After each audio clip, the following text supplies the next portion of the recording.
Hey, what's up guys, and welcome back to my acreage.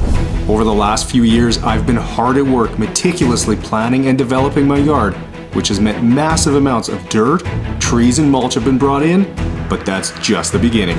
Acreage life means there's always work to do, so buckle up as I show you what it takes to build one of the nicest yards you've ever seen. Okay guys, well when we left off in the last episode, I deemed myself certifiably crazy after having another 2 whole semi-loads of mulch brought in. I harvested my garden and then took you guys on a tour around the yard, took care of a giant pile of weeds the good old Canadian way, and began the winter prep here by blowing out all of my irrigation lines around the yard, which if you were curious, is about a 3-hour job.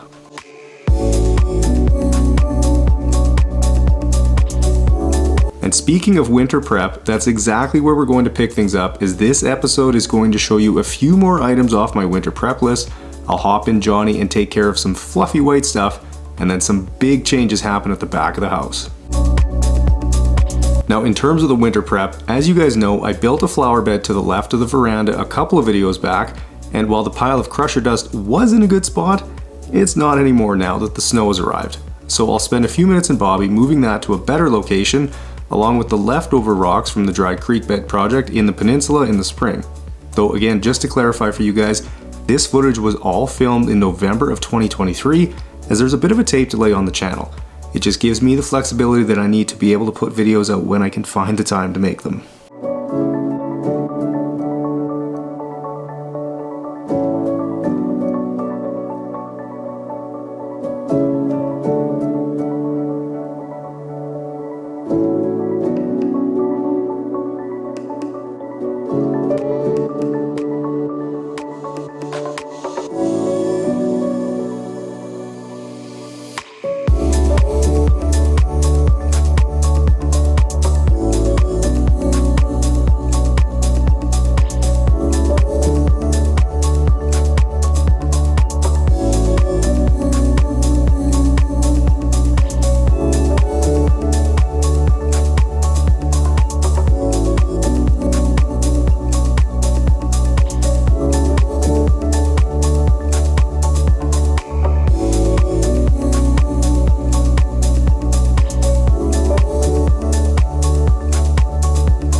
Okay, now that that's done, I'm going to move the extra bricks from the flower bed project over to a better spot as well, but I do want to just point out that while living on an acreage means there's never-ending work, it also means that you can have large equipment to help you do the job. Honestly, it would be completely impractical to not have a skid steer when you're developing land like this.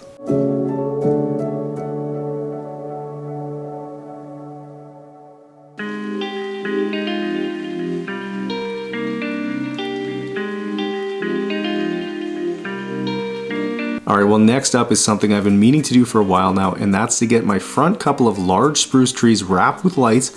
So taking advantage of a reasonably nice November day, I'll painstakingly wrap the trees, though I do want to say that I very quickly learned that this was a difficult job for one person to do, even with the use of my handy paint roller on an extension pole. Needless to say, I was pretty stressed by the end of this job. But what doesn't stress me out and actually makes my life easier is Opera. Now I spend a good chunk of each day on my computer, whether I'm responding to emails, finding music for these videos, researching all the different kinds of trees and shrubs that I want to plant out in the yard, or looking up tools that I need to buy, and I need a browser that makes it easy to do all of that. Opera is a free browser that will make your online experience faster, smoother, and distraction-free. It's loaded with free features like a floating music player, themes for the entire browser, and split screen, which I use to compare the sizes and characteristics of different trees I'm planning to plant. Simply drag one tab down and that's it. No need for multiple browser windows. It's also got a thing called tab islands, where you can group tabs and then easily collapse or expand them. I always have tons of tabs open, and this makes managing it so much easier. I can have groups for plant research, another one for things I want to buy, and yet another for all of my work stuff. But the best part about Opera is Aria. Aria is a built-in AI feature. Simply press Control/ or Command/ and Aria's command line immediately pops up. Like when I need to know precisely what zone a certain shrub or tree is hardy in, I can get a reply in a matter of seconds without leaving the page that I'm on. With incredible features like this, Opera saves me time every day. Plus, it's also got image generation and recognition, so I can easily use Aria to identify new weeds that pop up in the yard, or help me visualize what a certain plant combination might look like. So ditch the default browsers and download RA from the link in the description. You'll improve your online experience just by clicking the link down below.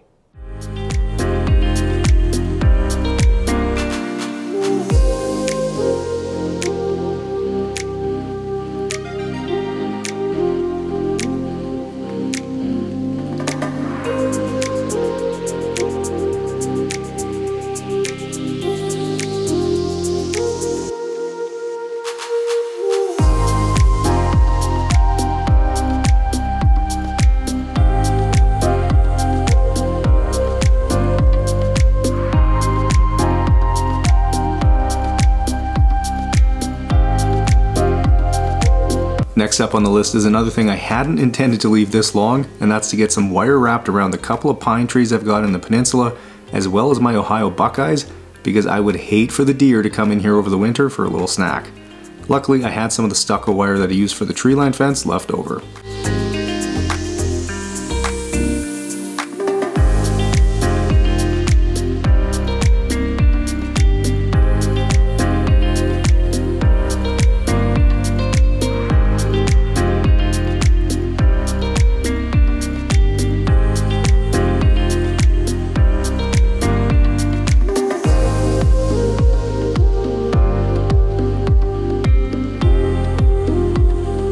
Next is not something many people out there do.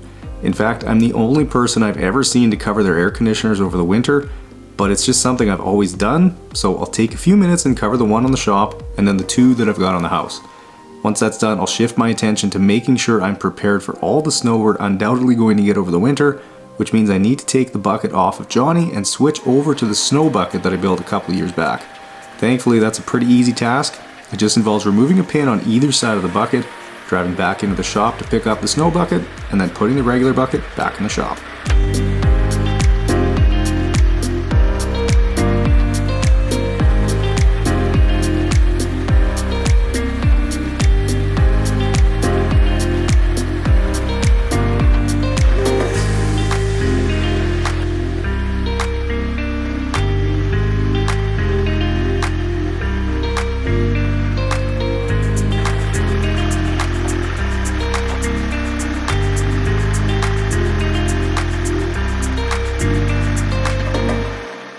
Well, it was exactly 1 week later on November 8th that we got a nice dumping of snow, probably a solid 6 inches or so, and because the temperatures hadn't dropped too low yet, the snow was nice and sticky, so I of course had to have a little fun and I built a snowman that I plan to completely destroy a few minutes from now.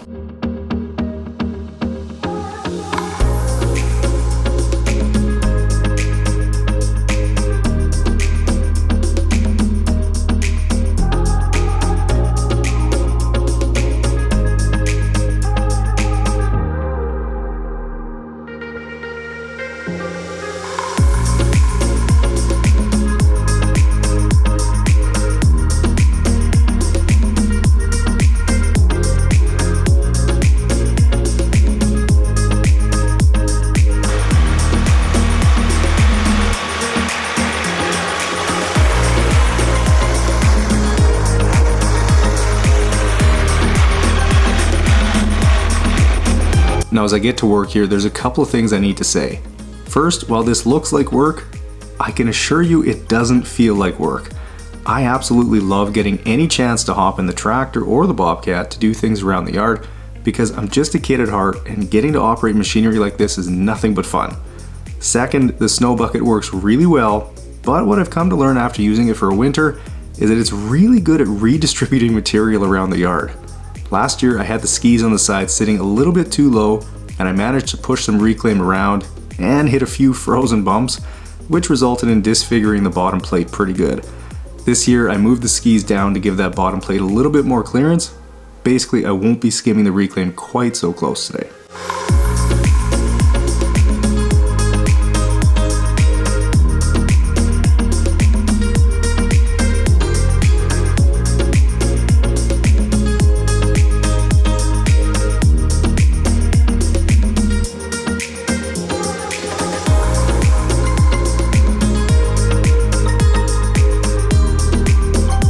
Okay, well, as I continue to clear my yard of snow, I'm sure there's some of you out there wondering why I choose to move snow with the tractor and not the Bobcat. And the answer to that is simply that I can move more snow in a shorter amount of time with this snow bucket than I can in the Bobcat. Of course, I do have to put a caveat on that and say that if there's large drifts, then Bobby is the better option because he's got more power and I can pick up the snow rather than just pushing through it, which is hard to do with Johnny if the drift is large.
Continuing the fun now, and another question I'm sure some of you have is why I'm pushing snow the way that I am right now, seeing as it would be significantly easier to just make a couple of different piles around the yard rather than pushing all the snow into one big pile. But there's a good reason I'm doing that. Because I don't have tons of slope around my yard, it's easier and better for me to pile all the snow in one place. That way it melts slower in the spring, and worst case, if I feel like I've got too much snow in my yard, I'll be able to grab Bobby and move some of it out to the ditch.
Okay, well, now that I've had a little fun and destroyed Frosty there, I wanted to ask you guys a quick question. If you've watched all the videos on the channel, then I'm curious to know which has been your favorite, or conversely, what types of footage have you found most entertaining? Has it been seeing dirt and mulch get moved around, or trees get planted, projects being shown from start to finish like the flower bed, or even just seeing the updates of how the yard is coming along? Let me know in the comments, as I'd really like to get a feel for what you guys enjoy the most so I can make sure I'm showing you exactly what you want to see, keeping in mind there is a tape delay and I can't make changes very quickly.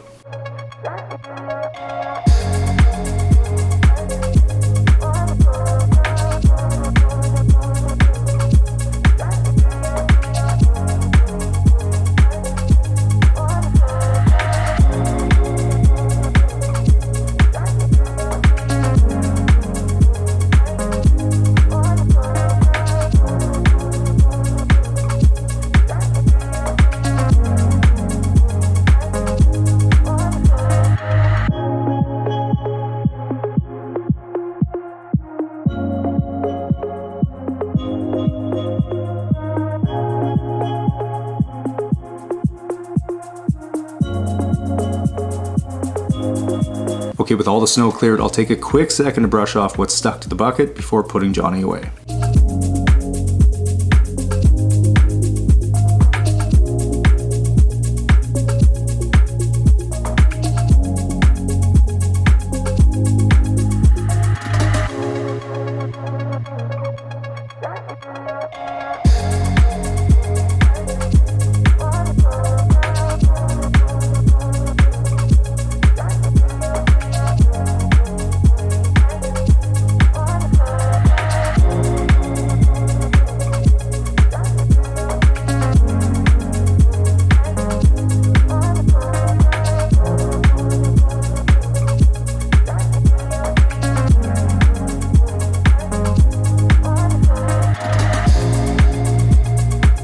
Alright, well, about a month later in December of 2023 now, and I finally got the word that my 4-season room I'd been waiting for since I moved into the house over a year ago was finally in, and the guys were coming to install it.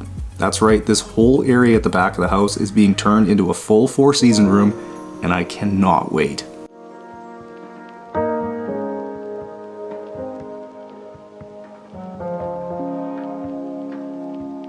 Now, when the guys showed up, we were still getting some unseasonably warm temperatures, so despite having snow on the ground, it was melting that day, making the whole back area a big mud pit.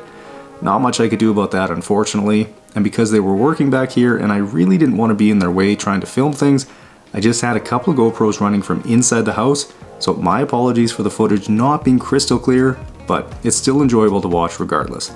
This first day looked to be just getting the outer channels in place for when the windows show up tomorrow.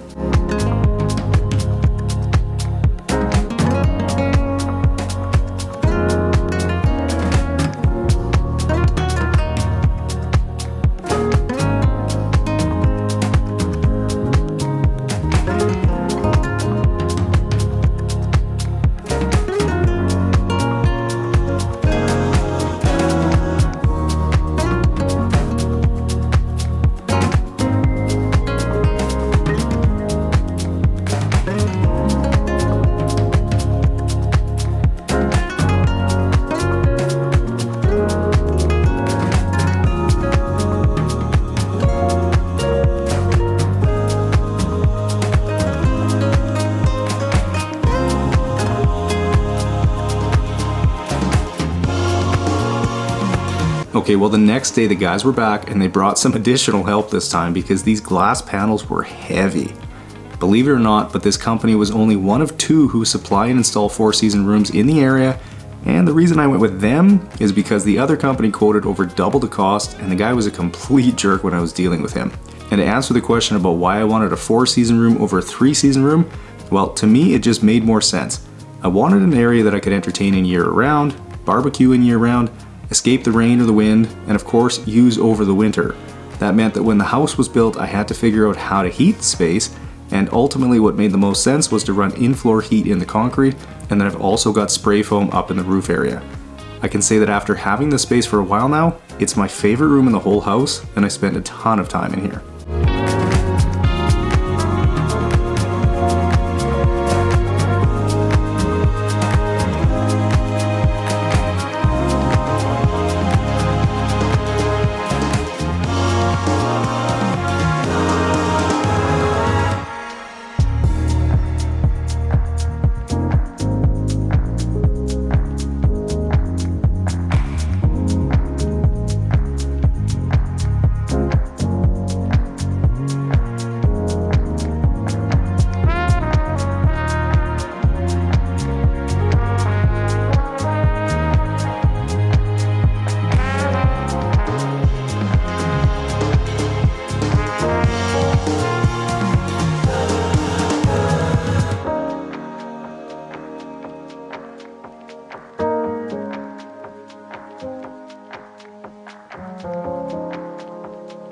Okay, here's a look at what they got done on day 2, and it's almost done.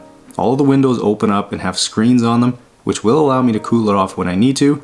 I know I didn't mention it earlier, but I do plan to put a TV up on the wall in here, so it's going to be a pretty nice space once it's all done and furnished.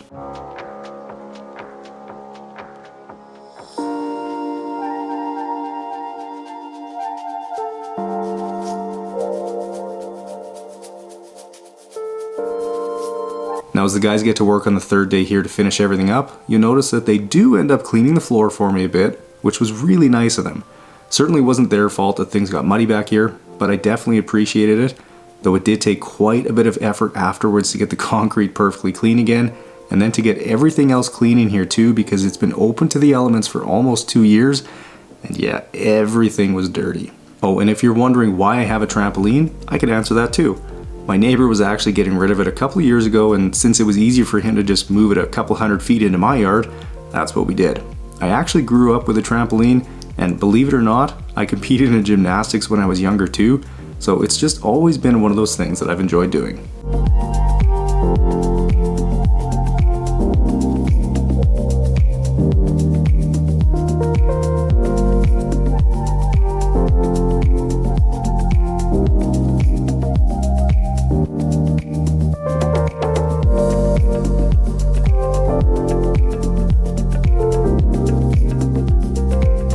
Alright, well with the sunroom finished now, we're going to fast forward a couple of months to February of 2024 because I had to grab some footage of the yard for you guys. It was a really weird winter, and as you can see, we really didn't get a whole lot of snow, though what we did get just kept melting. We had a super warm winter, and while I certainly wasn't complaining about it, it did make for a very wet yard. As you can see, there's some water sitting in a few spots, which isn't surprising since it can't exactly soak into the ground with it being frozen. Definitely nothing I'm worried about though, considering we don't have much snow. While we continue the flyover, I just wanted to say that I am super excited to share with you guys the changes that happened in 2024, so starting with the next video. I'll give you a tiny sneak peek at the end of the video, but just know that it's huge.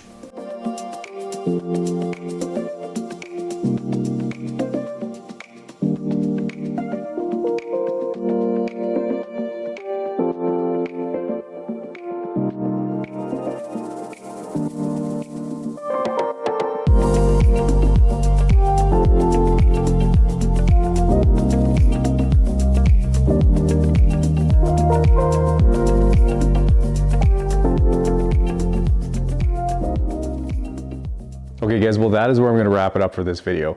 If you enjoyed it, please make sure you smash the thumbs up button and subscribe to the channel if you haven't yet. Like I just said, huge changes to the yard are coming very soon, and I know you're going to enjoy every second of it. Anyways, enjoy the sneak peek, and I'll catch you guys in the next one.